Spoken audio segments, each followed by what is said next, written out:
There is a lot going on. There's just a whole lot of everything, and it's all the time. And sometimes, like recently, it sinks me. So we're going to keep it timely and fire up the submarine to the bottom of the ocean we go.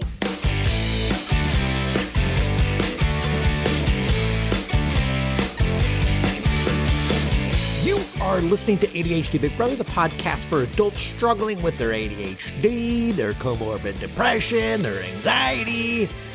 Oh, it's just a hoot. I'm your host and your ADHD Big Brother, Russ Jones. I've got ADHD too. I've got depression as well. It's crap-tastic. So let's learn some stuff. Let's laugh at some stuff. Let's make some commitments to do some stuff. And ladies and gentlemen, here's some stuff. All right, welcome to the podcast. How you guys doing? You doing all right? It is really nice having you here. Couple of things. We're going to go over some serious stuff today, but we're going to enjoy it. We are going to enjoy the hell out of this serious stuff. First of all, we had our first couple of Conquering Your Turd Mountain events. It was super fun. These have been super fun calls. I love talking to people about how just the way that we do the things, you know, and it's been super cool hearing how other people have their systems, right? Or managing their systems. How are they managing their lives? And it's kind of eye-opening to where some of us are struggling, and sharing some of the cobbled together strategies that we've all put together. It's super fun. And we still have a couple of spots left in the workshops coming up in the coming week. So if you're, my brain is, oh my God. I don't know if you guys can tell I'm in a depressive episode, but it's like, my brain just does not want to share. It is like, I don't fucking care. Do you want to come in? And it's helpful. It'll work. We'll all have a good time together, but let's get right into the mental health report. You know, I have a community. You know, it's fucking great. You know, it's awesome. And if you need help, you'll come and get it. I believe in that. So let's just go to the mental health report. I'm going to give you some of the strategies that I use when I'm in a depressive episode. Like right now, I'm in one, and it sucks. In every podcast, what we do is we normalize talking about our skull spaghetti, the good, the bad, the weird. We're not always fine. Society makes us put on a mask, to look normal and okay. I'm good. How's the weather? What's up? And I think that that's a stupid way to live. I don't wanna. So the last couple of days I sunk, and it sucks. And for me, it feels very situational. Like I got some shitty news about money that I owed to the government of all places.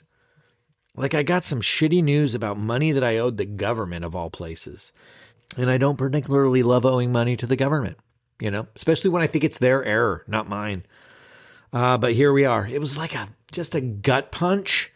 And so my reactivity to my perceived injustices, as I see them, it's not usually anger. It's just this morose, it's like a morbid, I don't know if these are the right words. It's like just to throw my hands up. I just want to quit, It's like, it's not fight or flight. It's the freeze. That's the F of the acute stress response. Mine is freeze. And that freeze, I shut down. So my entire being wants to play dead. It's very animalistic, Everything feels heavy, physically heavy. And my brain loses focus, it just dwells in dread. Even in the absence of thought, it's just, it's like just a dark dread bubble. And then my body gets super, super tired, which makes sense, right? So my body is like the animal version of my body. It's like, it wants to play dead, I'm trying to carry on with my day, and my body's like, you need to play dead, bro. The government's trying to eat you alive. Maybe shit your pants so you don't taste appetizing. I don't know. Maybe that's what I'll do. Maybe when the government comes to collect, do they actually come to your door to collect? I don't know. Probably not, but I'm going to shit my pants and they'll be like, wait, what is that awful smell? And I'll be like, I don't know what you're talking about, government. I am very confused right now. And they'll be like, we got to get out of here. We're coming back later. Have our money. I'll be like, okay, sounds good. Oh, gee. I'm sorry. I guess it's not just fight, flight, or freeze, you know? Some people say the other one is fawn. I think it's feces. I think that's the additional F. Shit your pants.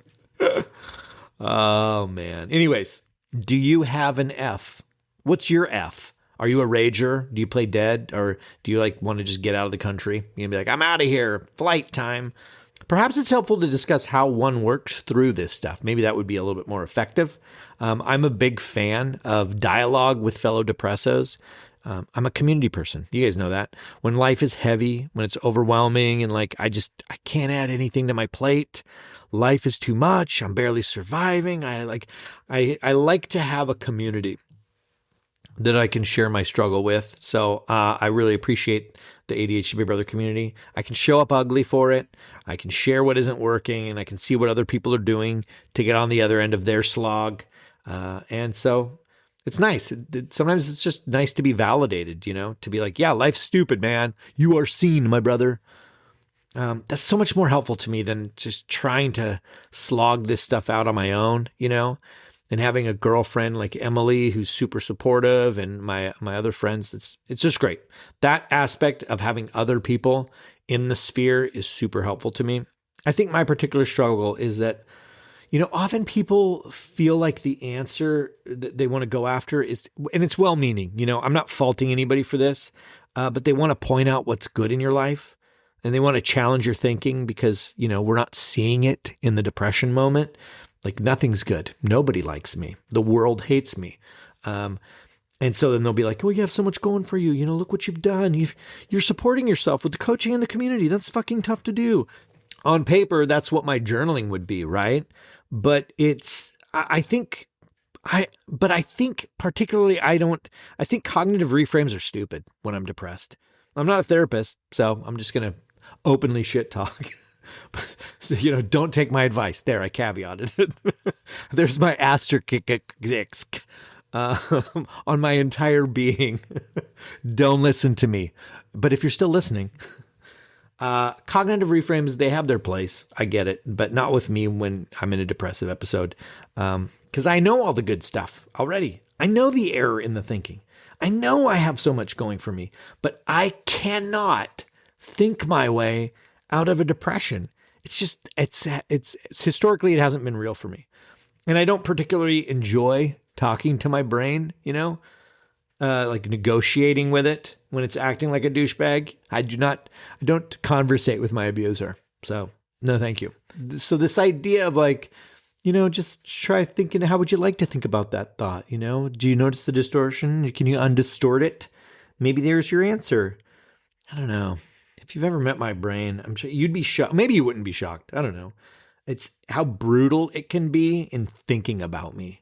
It has all kinds of endless light and joy for you, but it is the worst to me. It's like, I don't know if this is a shitty example or not, but it made me think of like like a parent who is just the worst. They're abusive. They're the meanest. They're the worst parent on the face of this earth, right? And their kid grows up and has kids. And then that asshole becomes like a good grandparent. So the grandkid is like, oh, Nana and Ping Pong, and they're the greatest. And you're like, fuck that. That's how that feels. That was the image that came up to my head. By the way, my parents were awesome and I love them. So this wasn't an example of them. So like you're the grandkid in this case and my brain is the monster. It's great to you. I'll show up for you all day long, every day. I'll give you the best of me all the time. And then I will shit on myself. People are like, well, just reframe it. Just undistort it and reframe it. Put it in a new frame. My brain is just like your Facebook feed, man. It's just like a bunch of bullshit streams of various divisive, petty, angry, non-helpful chatter. My brain is like my worst troll. You know, so we're like, maybe just try to reframe it. Go to Michael's Arts and Crafts store, buy a new frame for those mantle pictures. That'll solve it. I don't know about that. You know, you put a shitty picture in a different frame, it's still a shitty picture, right? So you're like, well, so what do you do? Okay, this is what I do. I know that it's a shitty picture and it's in a dumb frame. And I know it's there and I know what it looks like. It's permanently sealed to my wall, apparently. So I know it's not going anywhere anytime soon. But I can choose not to stare at it. It's a stupid, ugly photo on the wall of my brain, whatever. That's kind of my ideal with working through this stuff. It's like, I'm not going to stare at that painting and try to make it look like art. Like, oh, but it's like, I kind of see a face in the cloud there. No, it's just a stupid, ugly photo. I'd rather just move on and try to get some shit done. Anyways, it's always, for me, the answer has been in some form of time plus distraction. So like the distraction shift, I would say in my later years, I've pivoted to more healthy ways. Like, so before it used to be alcohol, nicotine, drugs, reckless behavior. My big one, the big one was napping. Oh, let me nap and check out of the world. But now it's it's trickier. It's harder to find healthy ways to distract. I have to be engaged in something because if I don't, then my mind, it's always pulling towards dread. So to weather through the storm, I have to hang on to the wheel as much as I can and be mindful about it, and be like actively pursuing the distraction. And so the solutions that I go after they have to be as simple as possible. Some of them are like, oh yeah, good luck getting me moving when I'm depressed. And I get that. I'm literally just going to share, a couple of the things that I'm actively doing.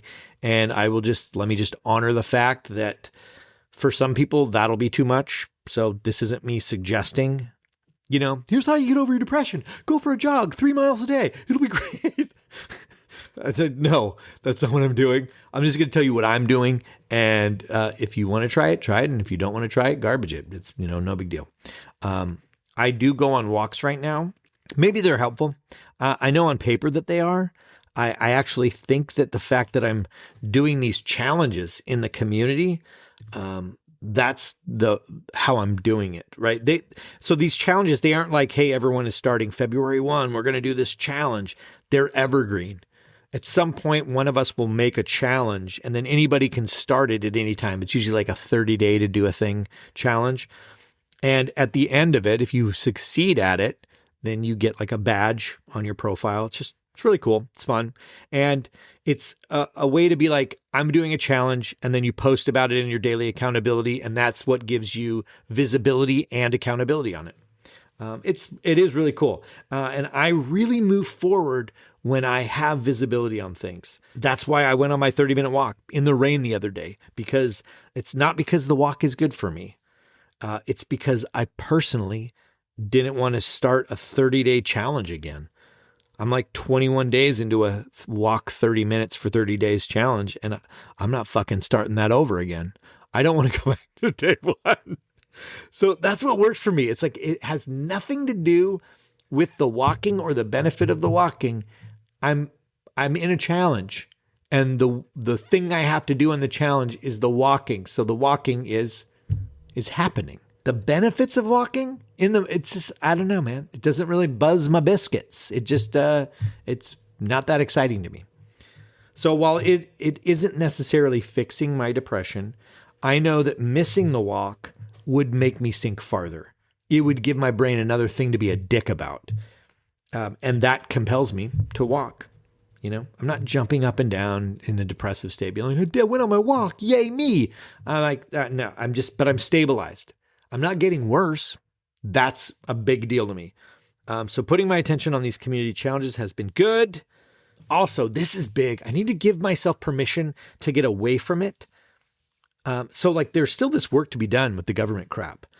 So that is a whole project, and it percolates in my head. It's an incessant dread of like, okay, where do I, and then how do I, or what do I? And it's just, oh God, I believe in giving myself permission to forget these things.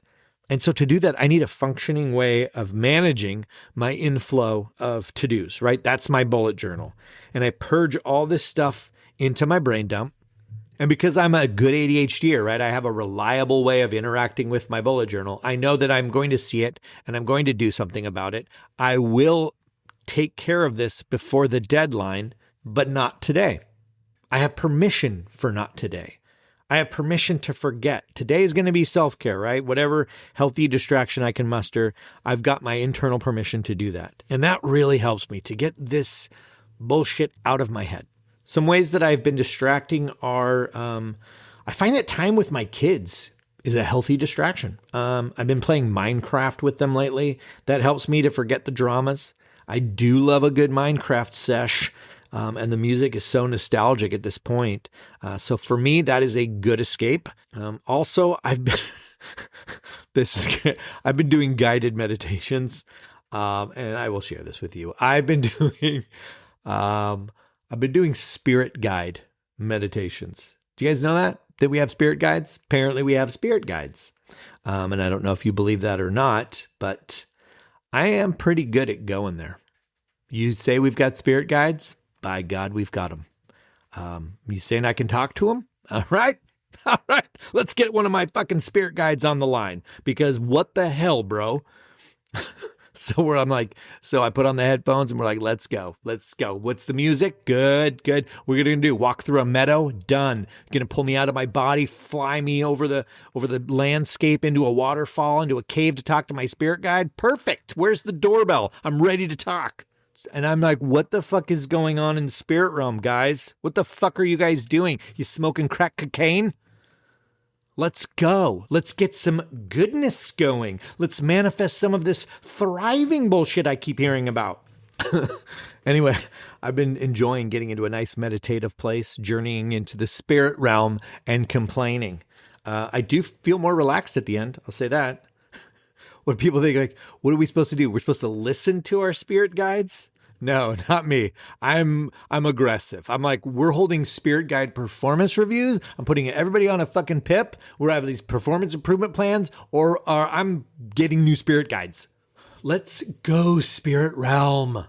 I'm sitting here like an idiot with a golden thread shooting up my butt from the core of the earth, ejecting out of my third eye into the universe. I'm ready for some answers. Let's get our shit together up here in the spirit realm. Anyway, that's me. What do you guys do? What do you do when the depressive crap hits? Have you adopted healthy ways of distracting, of weathering the storm, or do you still struggle with that? I am super interested. Strategies galore. Let's bring them. Hit me up, shoot me an email, or we can weather the storm together. Click on the link, join the community, get your ass in there. And as a reminder to all of you, this is some good marketing stuff. Here's my marketing portion. You want to plus 10 this? I hope your plus 10 is broken. I have a PDF for you. Are you struggling to get started on something? I've got a way of doing things that works for me when just do it isn't on the menu. It's the ready, set, go situation. You'll find that in the show notes. Go have a look. And if you don't see it in the show notes, it's because I pulled it out at some point, and this is probably the future year. So just go to ADHDBigBrother.com and click on contact, and you can find me there. I kind of sounded like Bob Ross, didn't I? All right, now we're going to paint some happy trees. We're going to go into the spirit realm, and we're going to slap around our spirit guides. All righty, guys, that's going to do it for me. That is the podcast, and I hope you enjoyed it. If not, I hope you tolerated it. And if you like it, please share this podcast on your social medias or with anyone you think would benefit from it. And with that, I hope you have a fantastic week, and I shall talk to you later.